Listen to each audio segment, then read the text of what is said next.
Hi, everyone. Welcome. Happy Tuesday. My name is Ruby, and welcome to the Emily's List webinar on Email 101. I'm so excited to be with you all today. So I'm going to do a quick intro of what Emily's List is and what we do. So Emily's List is the nation's leading resource for women in politics. We recruit, train, and endorse pro-choice Democratic women to run for office.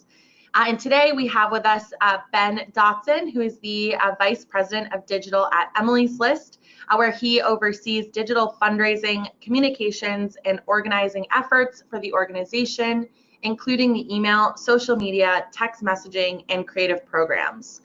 So before I introduce Ben and get him up here, I want to go over a couple of the norms for today's webinar.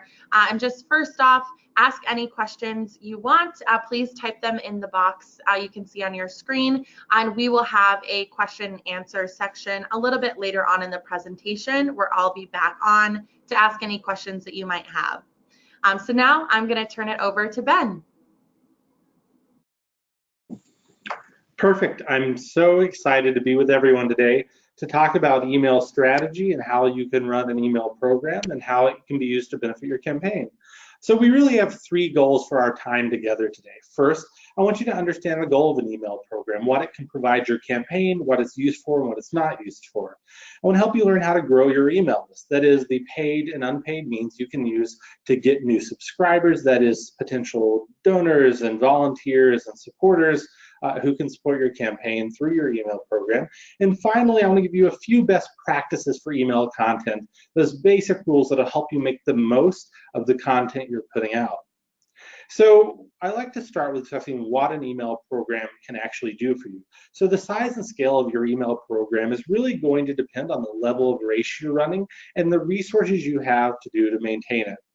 For most local campaigns, email is actually going to end up being a secondary or supplemental tactic. It won't replace call time or some of the other digital means, but it is great at a few specific things. It's great for raising funds during key moments.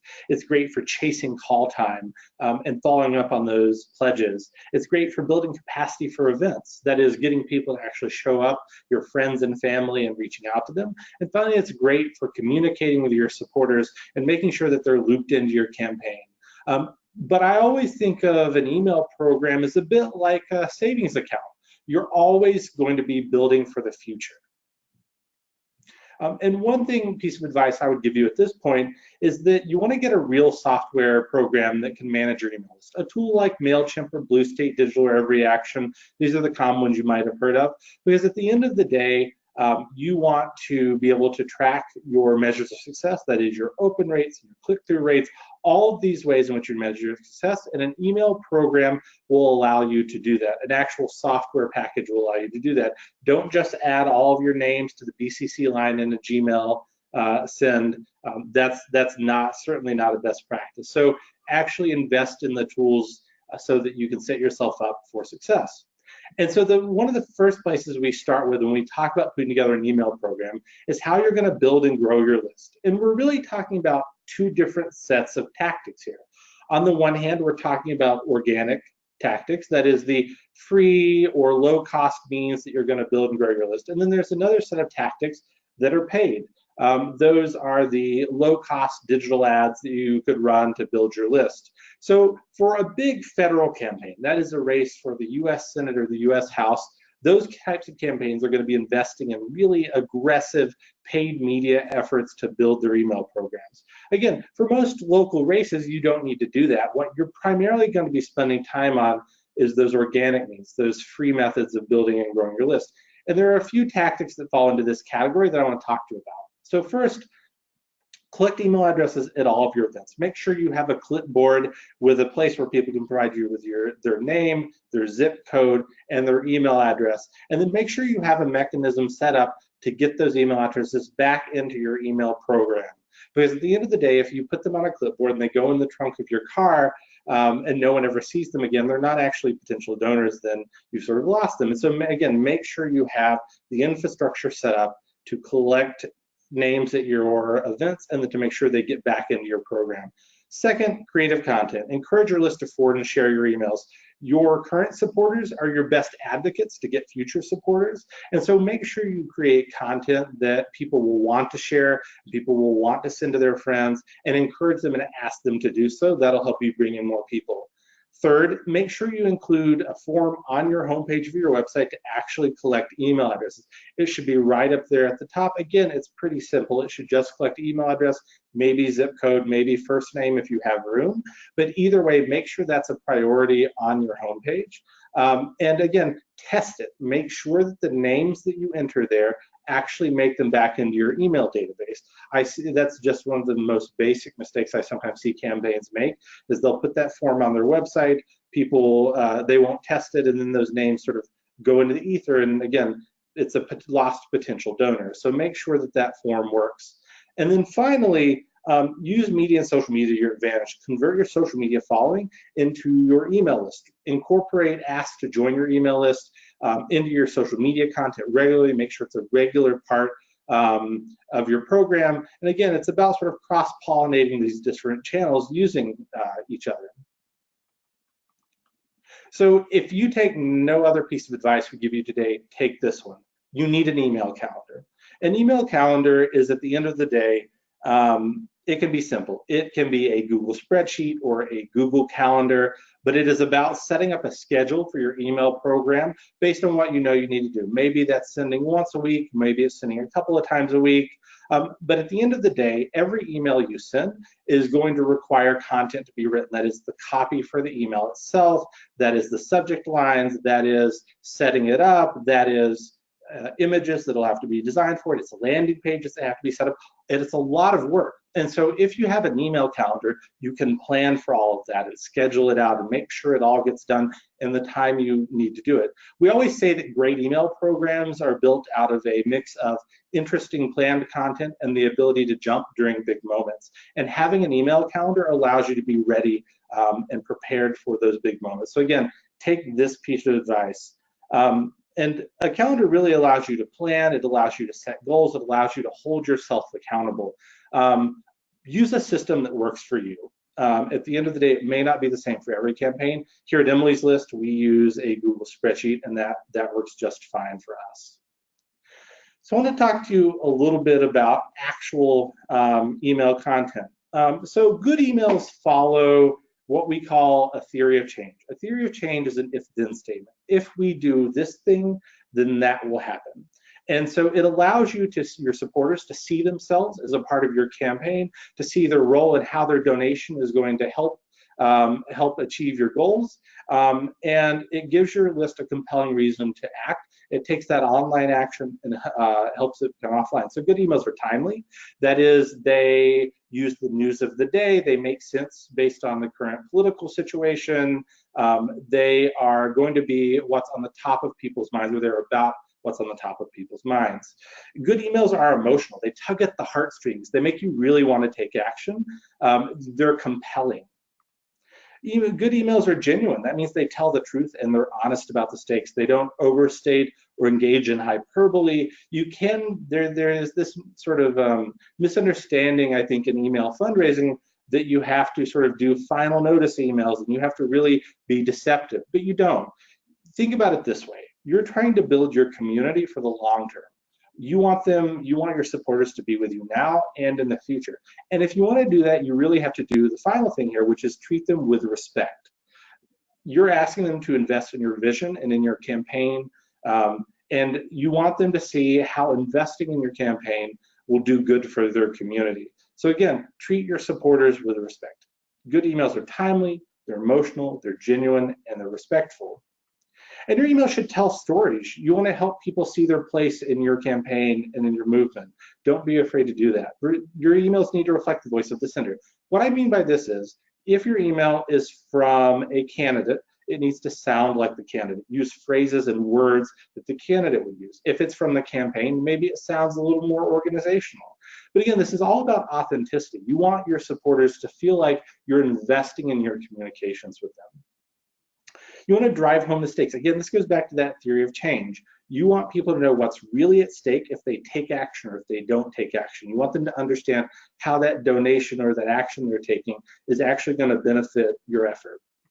And then finally, you want to have a clear single ask. Don't ask people to donate and follow you on social media and sign a petition all in the same email, because at the end of the day, they're just going to do the top one the most. And so to have a clear single ask, repeat it several times. And again, your ask can be whatever your goal is. Think about, what are you trying to fundraise? Are you trying to get petition signatures? Whatever it happens to be, have that asked and repeat it multiple times. That is fundraising, or whether it's sign up to attend an event, or whether it is sign a petition or advocate for a piece of legislation, what have you.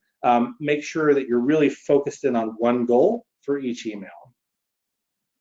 So I want to show you a couple of different examples of emails that I think do a particularly good job on the content side of things. So this is an email from Donna Edwards, who was a Senate candidate in Maryland in 2016. And you see at the top the subject line, "I passed out in the grocery store." So it immediately catches your eye and makes you want to learn more. It sort of is intriguing, and it pulls you in. And then she jumps right into a story. 22 years ago, I passed out in the produce section of the grocery store. And then she goes on and tells a story about her personal experience with our healthcare system. So what's it doing here? She's telling a story. She is relating it to an issue that her community cares about. And then she is then warping that over into an ask to sign a petition. And again, that is helping her understand what her list cares about and what they react to. But it embodies all of those ideas of what a good email is. It's personal. It tells a story. It's emotional. It arrests your attention. So this is great. This is from a Senate candidate in Pennsylvania in 2016. And it starts out, "Pat Toomey's refusal to even consider President Obama's nominee to fill the Supreme Court vacancy simply unacceptable." And she goes on to demonstrate all of the ways in which Pat Toomey is bad. And I think one of the things that is most interesting about this is that it really embodies the notion that good stories have heroes and villains. She sets up her opponent as the villain, and she sets up her campaign as the solution, and then she pitches that as a donation ask. So it really helps her community see what the donation is going to do, and it relates the ask to a story that at that time was like very prominent, very in the news. So it was also timely. So again, this sort of embodies all of these best practices of storytelling and how to make good asks. There's only one ask in each of these emails. In this case, it's a donation ask. In the Donna Edwards email, it was an advocacy ask. But in each case, it is focused in on one goal, one ask, and it repeats that ask multiple times. So now I will kick it back over to Ruby to moderate some questions from you all. All right, hi everyone. So we have a couple of great questions for you, Ben, that have come in throughout the presentation. So the first one is, what makes a good subject line? So subject lines are really, you'll find that every list is different and every list responds to different things. And so the important thing here is to try a bunch of different things and see what your list responds to. So I happen to think that good subject lines capture your attention. Ideally, they intrigue you. They make you want to read more. But every list is different, and so you just want to try and try again and see what your own list responds to. Every list is different. Great. Our next question is, what email program should my campaign invest in? So I would take a look at a couple of different things. So first off, you should think about what your budget is, what your resources are, and because different programs sort of cost different amounts. So most political campaigns at a local level will use something like a tool like MailChimp. You may have heard of EveryAction. You may have heard of Blue State Digital. All of those are good options. Most local campaigns you'll also find use a tool called ActBlue to process donations. And they're a partner for this webinar as well, and so they do great work. But the point is here, the basic point to drive home is that you need a program of some sort to send your emails. Don't just send emails from your Gmail inbox. Again, you want to be able to track your open rates and your click-through rates and all of these measures of success, and you need a program to be able to do that. Great. And that leads perfectly into the next question. What's the most important thing to track, the open rate, click rate, or donate rate? So that depends on what the goal of the email is. If the goal of the email is to raise money. If it's a fundraising email, then the most important measure of success there is the donation rate. It's what you might call in other fields a conversion rate. So that's it. But it really depends on what you're trying to do. If you're asking your email is sign this petition, then it is how many petition signatures did it get? If it is a legislative advocacy email, it's how many calls that resulted from it. Again, think about what your goal for the email is, and then use that to measure your success. Great. And then the last question is, should I ever send an email to my list that does not ask for anything? No, you always want to have an ask in your email. And the reason is, if you don't include an ask in your email, if you don't include a link in your email, then what is the only link that is there? And it's the unsubscribe button at the bottom. So you always, always, always want to have an ask and always want to have a link. Otherwise, they'll just click the unsubscribe button that you have to have at the bottom. So it's critically important to always have an ask. Great. Well, that is it for the questions. Thank you so much. Thank you. So just to reiterate a few basic points from today that are the key takeaways. So first, create an email calendar. This is about setting benchmarks. It's about setting goals. It's about setting up a way to track your progress and plan for all the work you're going to do. So have an email calendar. Do what works for you. That can be a Google Calendar. It can be a Google spreadsheet, whatever works for you, but have one. It's so important. Second, include one ask per email. Repeat it multiple times. Don't ask people to do multiple different things in the same email. If it's a fundraising email, ask them to donate. Repeat that. And then finally, use a program to send your emails, not your personal email. BCCing everyone in the send line. Use a program. Use a program like MailChimp or Blue State Digital or Every Action that was actually built to do political email. That was intended for that purpose. Because again, you're going to want to be able to track your measures of success and all that. So as we wrap up today, I do want to thank our partners, the people that made this webinar possible. So that is AFT, the American Federation of Teachers, ActBlue, the National Education Association, UFCW, and AFSCME, who we work with on these webinars and other events as well. And I also want to make you aware of one other resource. So we have an online training center that's at trainingcenter.emilyslist.org. That's trainingcenter.emilyslist.org. And you can do all kinds of training, from campaign management to fundraising to digital strategy to communications, at your own pace. And it brings all this 30-something years of training candidates on how to run and win here at Emily's List online. And that is trainingcenter.emilyslist.org. Thank you.